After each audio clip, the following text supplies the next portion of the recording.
হিন্দুত্বের পাশাপাশি জাতীয়তাবাদী আবেগ উস্কে দিয়ে রাষ্ট্রবাদী তকমায় পশ্চিমবঙ্গে ক্ষমতায় আসার চ্যালেঞ্জ শাহের।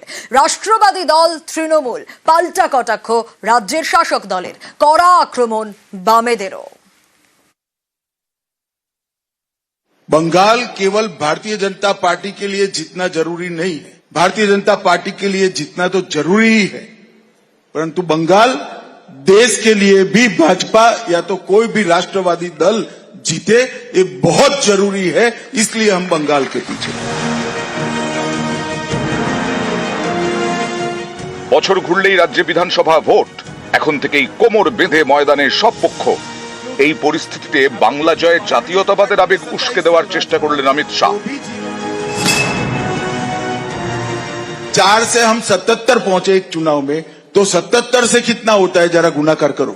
बंगाल केवल भारतीय जनता पार्टी के लिए जीतना जरूरी नहीं है। भारतीय जनता पार्टी के लिए जीतना तो जरूरी ही है, परंतु बंगाल देश के लिए भी भाजपा या तो कोई भी राष्ट्रवादी दल जीते ये बहुत जरूरी है।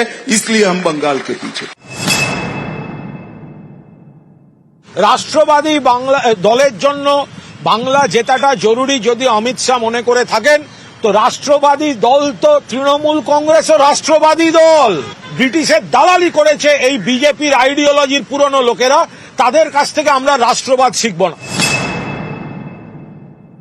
যারা দেশদ্রোহী তারা রাষ্ট্রবাদী দল, স্বাধীনতা সংগ্রামে যারা বিশ্বাসঘাতকতা করেছে তারা রাষ্ট্রবাদী দল, স্বাধীনতা সংগ্রামে যারা অংশ নিয়েছে, দেশের স্বাধীনতার লড়াই করেছে তারা দেশপ্রেমিক শক্তি, আর ব্রিটিশের দালালি যারা করেছে তারা রাষ্ট্রবাদী শক্তি হতে পারে না। তবে ওনার 3 থেকে 77 হয়েছে, ওটা বাড়বে না কমবে আরএসএস ঠিক করে দিক, কতটুকু তৃণমূল কতটুকু বিজেপি।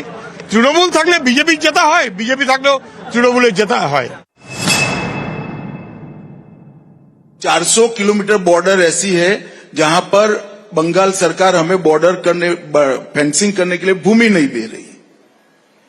अब जिस बॉर्डर में 600 किलोमीटर खुला रह जाए वहां घुसपैठ का रोकना बहुत दिक्कत होता है। आग तो गए देश में, चाहे रोहिंग्या हो चाहे बांग्लादेशी हो।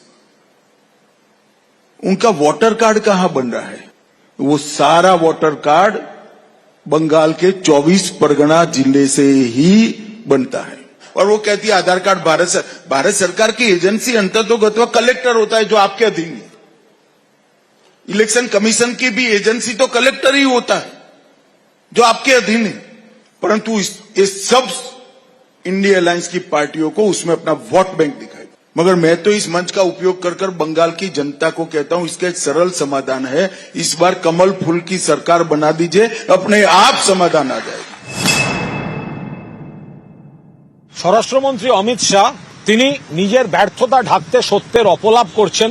এই যে কথায় কথায় বলেন যে সীমান্ত দিয়ে, বাংলাদেশ সীমান্ত দিয়ে ঢুকে যাচ্ছে, সীমান্তটা পাহারা দেওয়ার দায়িত্ব কার? বিএসএফ এর। বিএসএফ কাদের? সেন্ট্রাল গভর্নমেন্টের।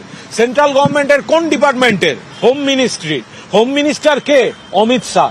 নিজে পাহারা দিতে পারছেন না, দোষ দিচ্ছেন অন্যদের।